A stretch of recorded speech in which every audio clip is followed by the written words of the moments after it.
Penasehat hukum Putri Chandrawati Arman Hanis mengungkap bahwa kliennya telah siap melayangkan pledoi pada hari ini. Sementara itu LPSK berkoordinasi dengan tim penasehat hukum Richard Eliezer untuk menyisipkan surat rekomendasi Justice Collaborator ke dalam draft pembelaan atau pledoi yang bakal dibacakan pada hari ini. Dan melalui sambungan Zoom kita sudah bergabung dengan pakar hukum pidana dari Universitas Gadjah Mada Yogyakarta, Fathahillah Akbar. Halo, selamat pagi Pak Akbar.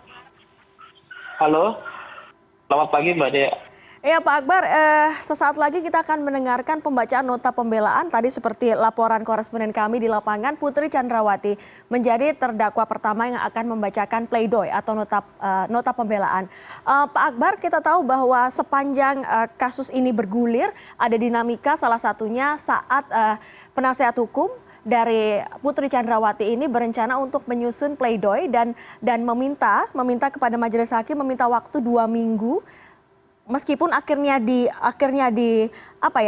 ditolak oleh majelis hakim. Sebenarnya boleh digambarkan seperti apa hukum acara persidangan dalam konteks waktu penyusunan pledoi oleh penasehat hukum terdakwa? Baik, pada dasarnya karena memang waktu pembuktiannya sudah cukup lama ya. Akhirnya hakim juga meminta untuk pledoi disusun secara cepat. Pada dasarnya secara aturan tidak ada batas waktu dalam proses pemeriksaan sidang di pengadilan. Jadi dibiarkan, tetapi ada batas waktu penahanan dalam pemeriksaan sidang di pengadilan. Itu sebabnya hakim saya rasa meminta untuk semua proses dipercepat karena waktu pemeriksaan di persidangan sudah habis di pemeriksaan alat bukti gitu. Jadi tidak ada batasan di situ. Nah, dalam konteks ini juga pada dasarnya seharusnya dan dalam praktik setiap penasihat hukum sudah menyiapkan draft pembelaan itu sejak awal persidangan juga, karena mereka sudah tahu arah pembuktiannya, kemudian mereka sudah bisa menyusun, sehingga saya rasa permintaan dari hakim untuk menyelesaikan dalam waktu minggu itu wajar dan dalam praktik juga diperbolehkan. Walaupun kalau kita lihat dari 3 pledoi yang sudah dibacakan kemarin, memang disusun cukup panjang dan sangat bertele-tele juga yang ingin menghabiskan waktu juga seperti itu. Walaupun kalau pokok-pokoknya saya rasa bisa diselesaikan dalam waktu 1 minggu.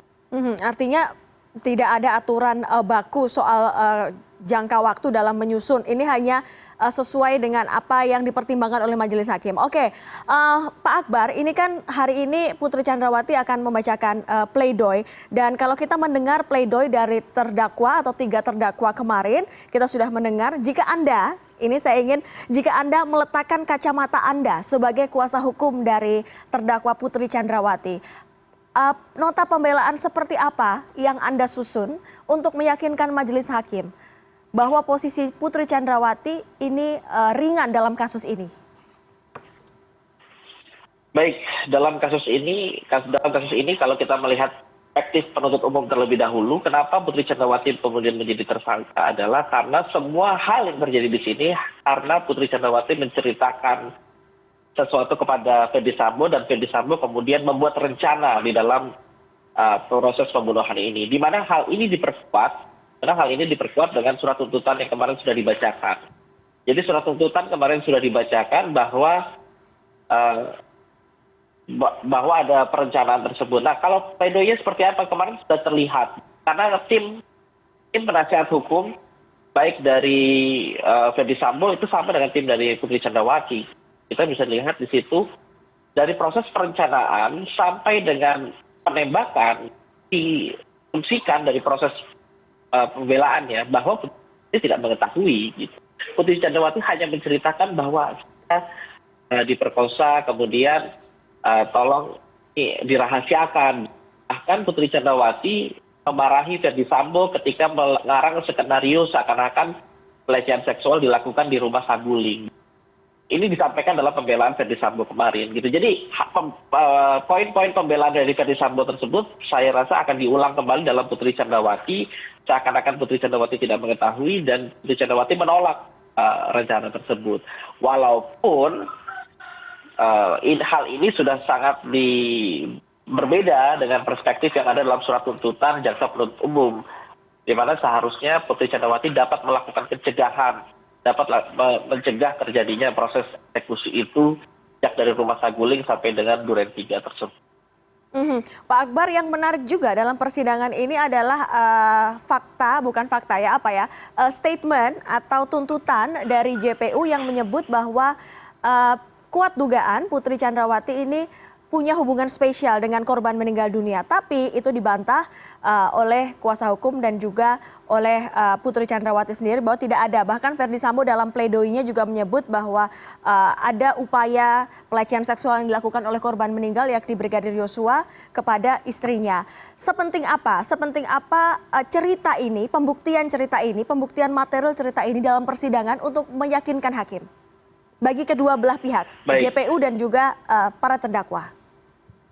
untuk penuntut umum ini akan mengatakan bahwa adanya adanya rencana dari adanya motif kekerasan seksual ini, ada motif pembunuhan ini menyebabkan adanya perencanaan dari Verdi Sambo untuk merancang pembunuhan ini. Itu dari segi penuntut umum.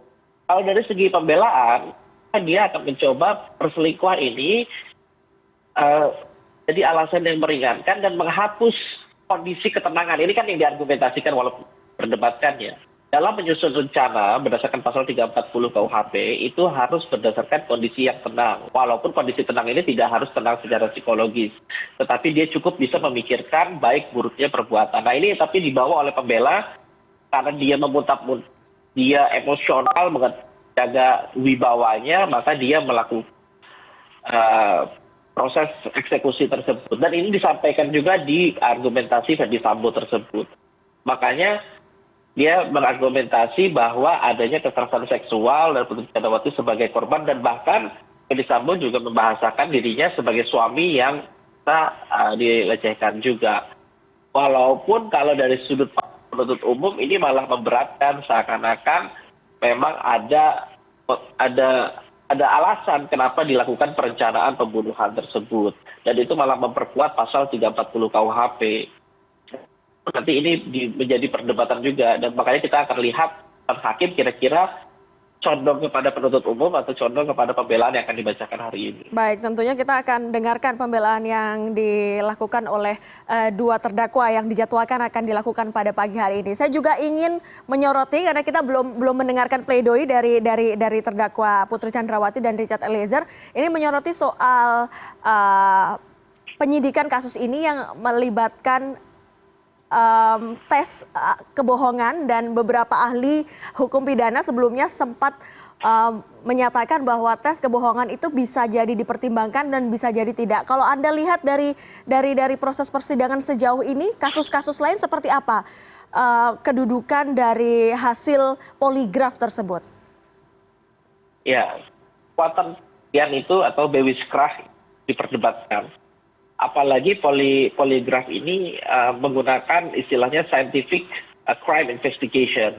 Dalam konteks ini sebenarnya baik peraturan Kapolri maupun beberapa jurisprudensi putusan Mahkamah Agung itu sudah banyak yang mengakomodir scientific crime investigation, seperti misalkan tes DNA ya. Makanya poligraf ini merupakan salah satu bentuk yang seharusnya bisa hadir di dalam metode pembuktian. Cuma begini, dalam pasal 183 KUHP itu maka umum bisa menghadirkan alat bukti hakim yang akan menimbulkan keyakinan. Jadi alat bukti tersebut tidak akan memiliki kekuatan ketika hakim pun tidak memiliki keyakinan terhadap alat bukti tersebut. Maka kita bisa lihat kekuatan pembuktian ini, apakah dia berkesesuaian dengan alat bukti lainnya, itu satu, dan apakah dia kemudian menimbulkan keyakinan bagi hakim. Nah, makanya ini menarik, karena ini akan menjadi jurisprudensi yang luar biasa ketika poligraf ini diperkuat dan digunakan oleh hakim atau tidak. Ketika digunakan oleh hakim akan dipakai lagi kemudian. Tapi itu juga dinegasikan. Karena dari segi hak asasi manusia memang banyak yang memperdebatkan penggunaan poligraf ini. Baik, poligraf bisa menjadi salah satu pertimbangan jika nanti kita lihat hasilnya apakah itu masuk dalam pertimbangan majelis hakim. Kalau kita melihat Pak Akbar, sejumlah fakta persidangan dan juga saksi yang dihadirkan dari kubu Putri Chandrawati termasuk saksi ahli ya, ini seperti apa? Kalau Anda lihat dari keterlibatan, apakah unsur-unsur pembunuhan berencana itu menurut Anda sampai sejauh ini terpenuhi unsurnya? Waduh, ini pertanyaan yang luar biasa. Dalam konteks ini kita akan serahkan kepada hakim ya. Tetapi kalau kita mengambil kesimpulan dari surat tuntutan pidana, maka sebenarnya ada dua titik di sini. Apakah memenuhi atau tidak itu kan satu didasarkan pada alat bukti. Nah, sedangkan dalam konteks ini alat bukti menurut penuntut umum dan menurut penasihat hukum itu ada dua segi. Contoh adalah perencanaan di saguling. Perencanaan di saguling itu menurut penuntut umum adalah perencanaan untuk eksekusi. Jadi apakah kamu siap menembak, dia melakukan perlawanan dan lain sebagainya. Dan ini dibuktikan dengan saksi Richard Eliezer RE ya. Nah, tetapi fakta ini kemudian berbeda sedikit dengan FS, RR, dan KM yang mengatakan bahwa itu hanya untuk membackup gitu. Dan ada perintah hajar dan tembak. Nah, ini perspektif ini yang kemudian akan dilihat keterkaitan saksi gitu. Karena juga kita bisa melihat hakim bisa timbul, oh ini ada kebohongan atau tidak gitu ya. Tetapi kalau menurut saya dengan adanya perkosaan, kemudian ada perencanaan di rumah saguling, ada waktu antara rumah saguling sampai dengan duren 3 gitu ya. Maka ini sudah ada proses perencanaan dan kemudian ada penembakan yang dilakukan oleh RE dalam pengawasan dari Ferdi Sambo ya, yang memerintahkan untuk melakukan backup dan memiliki perencanaan sebelumnya. Maka sebenarnya pasal 340 saya setuju dengan penuntut umum itu terpenuhi gitu. Karena dengan alat buktinya dan versinya Ferdi Sambo, RR, dan KM ini memiliki ketidaksesuaian sehingga saya rasa tidak memiliki kekuatan pembuktian. Jadi condongnya pasal 340 terpenuhi. Baik. Walaupun nanti bisa diperdebatkan juga tentang apakah setiap orang itu melakukan turut serta melakukan gitu. Pasal 55 ayat 1-nya gitu. Nah, ini nanti kemudian bisa dilihat levelnya. Makanya ada yang kena pidana seumur hidup, yang kena pidana 8 tahun seperti EPC, RR, dan KM, dan ada yang 12 tahun seperti RE. Baik Pak Akbar, ini memang perbincangan soal unsur-unsur pembunuhan berencana ini sebenarnya sudah kita dengarkan sejak kasus ini sudah masuk, sudah P21 begitu. Kemudian ini juga statement-statement dari para ahli termasuk seperti Pak Akbar yang saat ini hadir di CNN Indonesia ini juga disebut kemarin oleh terdakwa yakni Ferdi Sambo yang merasa bahwa ada banyak sekali komentar dan juga pendapat hukum soal kasus ini. Apakah nanti Anda juga melihat Putri Chandrawati akan memasukkan statement serupa dalam pleidoinya bahwa masyarakat punya pandangan yang bermacam-macam, condong menyalahkan terdakwa? Ya, dasarnya di era disrupsi teknologi seperti ini tidak bisa dipungkiri bahwa tidak hanya ahli hukum, masyarakat juga bahkan sudah melakukan peradilan atau bahkan biasa disebut dengan trial by netizen gitu. Dulu kan kita bisa kenal trial by pers, sekarang trial by netizen gitu. Bagaimana netizen sudah bisa menghakimi walaupun tidak melihat bukti secara langsung. Dan makanya kita akan bisa menilai. Kalau saya akan menilai berdasarkan ilustrasi yang ada itu, yang kita bisa lihat secara umum. Tetapi saya akan selalu tekankan bahwa itu diserahkan kepada majelis hakim. Dan itu tidak hanya di kasus Ferdi Sambo, di berbagai kasus kekerasan seksual, berbagai kasus di masyarakat itu sudah melakukan penilaian bahkan sejak dia tertangkap tangan gitu. Bahkan belum P21 pun sudah dilakukan penilaian dan sudah dilakukan peradilan. Memang secara asas praduga tak bersalah menjadi kelemahan di situ, tetapi di era teknologi seperti ini hal itu tidak dapat terelakkan bahwa akan ada peradilan oleh masyarakat sebelum putusan pengadilan. Makanya yang dilakukan oleh Ferdi Sambo juga ya, kayak Febri Diansyah di Twitter kan selalu melakukan pembelaan-pembelaan. Itu saya rasa jadi cara mereka untuk melawan peradilan by netizen tadi. Gitu. Baik, kita akan bergeser bicara soal pleidoy atau nota pembelaan dari Richard Eliezer ini berseberangan, dipastikan berseberangan dengan Ferdi Sambo dan juga istrinya. Ini LPSK ini berkoordinasi dengan tim penasihat hukum Richard Eliezer untuk menyisipkan surat rekomendasi justice kolaborator dalam draft pembelaan atau pleidoy yang akan dibacakan pada hari ini. Sebenarnya posisi dari surat rekomendasi ini seperti apa sih Mas dalam pleidoy? Ya, di dalam Undang-Undang Perlindungan Saksi dan Korban itu kan dikenal ada namanya saksi yang bekerja sama, atau bahasa kerennya kita suka sebut justice kolaborator. Nah, di mana rekomendasi LPSK untuk menilai apakah dia saksi pelaku yang bekerja sama juga penting gitu. Tetapi saya rasa sebenarnya ini akan sepakat gitu bahwa dia adalah justice kolaborator. Kenapa? Karena kemarin di dalam surat tuntutannya jaksa juga sudah mengatakan salah satu alasan meringankan adalah RE merupakan saksi pelaku yang bekerja sama. Jadi penuntut umum juga sudah sepakat, kemudian penasihat hukum juga mengatakan demikian, dan juga dari LPS saya rasa akan mengatakan demikian bahwa dia saksi pelaku yang bekerja sama. Jadi memang secara undang-undang perlindungan saksi dan korban dia betul sebagai pelaku bekerja sama, dan secara fakta saya rasa tidak terjadi perdebatan tentang itu bahwa dia adalah saksi pelaku yang bekerja sama. Fakta yang terungkap di persidangan sepenuhnya memang disampaikan oleh RE, dan RE memiliki peran vital dalam mengungkap kasus ini. Begitu. Baik, Pak Akbar, sama seperti tadi pertanyaan saya soal pledoi Putri Chandrawati ini, kalau Anda meletakkan kacamata Anda sebagai kuasa hukum dari Richard Eliezer, seperti apa pledoi yang akan Anda susun nanti? Kalau RE ini agak berbeda dalam konteks ini.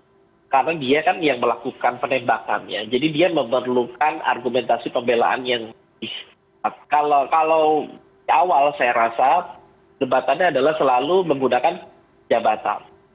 Jadi RE mengatakan pembelaannya adalah dia melaksanakan perintah jabatan, dia menganggap perintah jabatan tersebut sah secara dengan itikat baik. Nah, ini menggunakan pasal 51 KUHP. Nah, ini sebenarnya agak lemah di sini. Kenapa? Karena kalau perintahnya sudah melawan hukum, seperti misalkan melakukan penembakan, ini seharusnya sudah tidak bisa memenuhi. Kalau saya menjadi penasihat hukumnya, saya akan lebih pakai pasal 48 KUHP, bahwa dia berada daya paksa. Ketika dia berada di Verdi Sambo memegang senjata, Verdi Sambo 17 pangkat lebih tinggi daripada dia, maka dia akan gunakan. Gitu. Walaupun saya katakan juga sebenarnya dalam kondisi ini apakah benar terpaksa si RE melakukan atau memang dia memiliki pilihan. Kalau dia sebenarnya sedikit saja memiliki pilihan, agak sulit sebenarnya untuk sepenuhnya menghapus perbuatan dari RE ini. Karena dia memegang peranan kunci menghabisi nyawa almarhum Yosua pertama kali gitu. Kalau dia sama sekali tidak mengisi senjatanya dan tidak menembakkan, bisa. Kecuali memang kondisinya RE terpaksa ke dalam kondisi yang tidak bisa memilih gitu.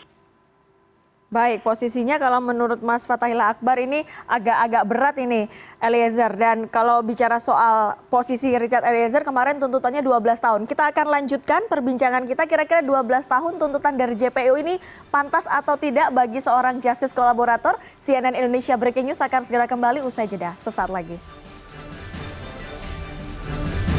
CNN Indonesia Breaking News. Kita akan lanjutkan dialog kita dengan pakar hukum pidana dari Universitas Gadjah Mada Yogyakarta bersama Fadilah Akbar. Pak Akbar, sebenarnya saya ingin langsung menanyakan soal tadi statement barusan dari kuasa hukum Verdi Sambo soal statement mereka bahwa JPU ini gagal memahami apa yang disajikan dalam ruang persidangan. Tapi tadi sebelum break dibahas juga ada pertanyaan menarik yang dibicarakan oleh banyak orang soal tuntutan 12 tahun penjara kepada justice kolaborator, yakni adalah Richard Eliezer. Kalau Anda melihatnya sebagai orang yang tidak bersidang atau orang di luar dari kasus ini seperti apa? Ya, sebenarnya saya akan jelaskan dulu kenapa dia 12 tahun. Karena patokannya oleh jaksa penuntut umum adalah berdasarkan keterangan Kejaksaan Agung ya. Kejaksaan Agung kemudian berkomentar karena rencana tuntutan kan harus sampai ke pusat. Kenapa? Karena dia patokannya itu bukan RR KMPC yang 8 tahun, tapi patokannya itu seumur hidupnya Verdi Sambo karena dia memiliki peran vital RE. Nah, apakah pemahaman ini memiliki pemahaman yang tepat atau tidak? Nah, ini yang menjadi pertanyaan. Kalau dari perspektif penuntut umum kan seperti itu, jadi 12 tahun. Tetapi kalau kita dari perspektif saksi pelaku yang bekerja sama, semua proses ini dikatakan dapat dari keterangan dari RE. Jadi kalau bisa kita lihat dari seluruh persidangan, alat bukti yang digunakan oleh penuntut umum itu kan sebenarnya sebagian besar dari RE. Maka seharusnya berdasarkan pasal 10A Undang-Undang Perlindungan Saksi dan Korban bisa diberikan reward keringanan yang lebih. Tetapi memang dalam hukum pidana, pemberian ringannya pemidanaan itu masih sangat kontroversial sampai dengan saat ini. Apakah kemudian harus diberikan keringanan di bawah yang lain atau diberikan itu yang menjadi perdebatan. Kenapa? Karena RE di dalam konteks ini dia memang saksi pelaku yang bekerja sama, tetapi dia yang menyebabkan kematian. Kausalitas itu berasal dari tembakan dari Richard Eliezer gitu. Jadi memang 12 tahun ini saya rasa bisa diperdebatkan, tetapi ada dasar bagi penuntut umum, tetapi ada dasar juga bagi penasihat hukum untuk meminta keringanan lebih gitu. Karena semua proses ini dapat dibuktikan dengan perannya Richard Eliezer RE gitu. Seperti itu. Baik, kedua belah pihak punya pertimbangan masing-masing, termasuk ini pihak keluarga. Keluarga dari Richard Eliezer ini ibundanya meminta agar Jokowi membantu sang anak mendapatkan keringanan hukuman. Sebenarnya seperti apa? Negara atau organisasi hukum menanggapi statement seperti ini. Apakah ini bagian dari intervensi atau bagaimana sebenarnya? Ya, pada dasarnya dalam proses peradilan di sini tidak bisa ada intervensi lebih lanjut hukuman. Karena nanti kewenangannya memang di Kejaksaan Agung untuk melihat surat tuntutannya. Dan nanti kalau sudah putusan, maka itu benar-benar terpisah kekuasaannya, sudah kekuasaan yudikatif untuk menentukan berat ringannya. Nah, di mana presiden itu bisa bermain kalau sudah berkekuatan hukum tetap gitu dan dia pidananya di atas 2 tahun, maka keluarga tadi bisa mengajukan gerasi. Jadi keluarga bisa mengajukan gerasi kepada presiden untuk menggunakan keringanan. Nanti presiden juga akan berkoordinasi dengan Mahkamah Agung diberikan keringanan atau tidak dan lain sebagainya. Karena sesaat setelah JPU membacakan tuntutan, kira-kira kalau tidak salah adalah 1 hari setelah itu Kejagung RI, Kejagung Republik Indonesia mengeluarkan statement menanggapi ramainya soal tuntutan kepada Richard Eliezer. Karena di kasus-kasus pembunuhan lainnya, ini jarang kita dengarkan seperti ini. Pendapat Anda seperti apa? Ya betul, karena ini kan kasus yang juga sampai nasional ya, di mana penuntut umumnya juga dari Kejagung juga, penyidiknya dari Barreskrim juga. Jadi memang ketika membuat surat tuntutan, maka penuntut umum itu harus menyerahkan kepada atasannya gitu. Bisa jadi surat tuntutan ini sampai jam tidur. Jadi makanya Kejaksaan Agung bisa menanggapi, karena memang surat tuntutan itu harus direncanakan bersama secara institusi. Kenapa kemudian masyarakat juga tertarik untuk mengomentari? Nah itu karena satu kasus ini juga selalu disiarkan secara live dan masyarakat juga melihat ini sebagai sesuatu kasus yang besar, dan memang kasus yang besar karena melibatkan petinggi kepolisian. Nah, itu sebabnya maka masyarakat pun menilai gitu berat ringannya pemidanaan. Berbeda dengan misalkan kasus-kasus pembunuhan lain yang mungkin tidak terlibat sampai akhirnya gitu. Karena dalam hal ini banyak yang berpihak kepada Richard Eliezer RE, sekalipun RE juga yang melakukan eksekusi, karena dia juga sudah berkata jujur dan dia juga mengungkap kasus ini gitu. Walaupun secara hukum, kalau kita lihat ya, kolaborator itu di berbagai negara memang bisa bahkan dilepaskan atau dibebaskan. Hal ini pernah diuji ke Mahkamah Konstitusi. Mahkamah Konstitusi mengatakan tidak bisa. Jadi justice kolaborator itu berdasarkan pasal 10 Undang-Undang Perlindungan Saksi dan Korban, itu dia hanya dapat mendapatkan keringanan dan hukuman. Jadi tidak benar-benar dibebaskan atau dilepaskan karena dia tetap memenuhi unsur delik.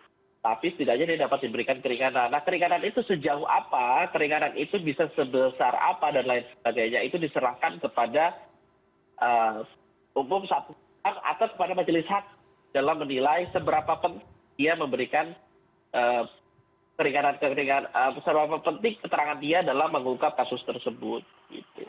Iya, tidak hanya Kejaksaan Agung, Menko Polhukam Mahfud MD juga mengeluarkan statement ini memastikan bahwa Kejaksaan Agung tidak terpengaruh dengan gerakan-gerakan bawah tanah Verdi Sambo dalam pengusutan kasus pembunuhan berencana Brigadir Yosua. Ini semuanya pejabat tinggi negara berkomentar, Pak Akbar.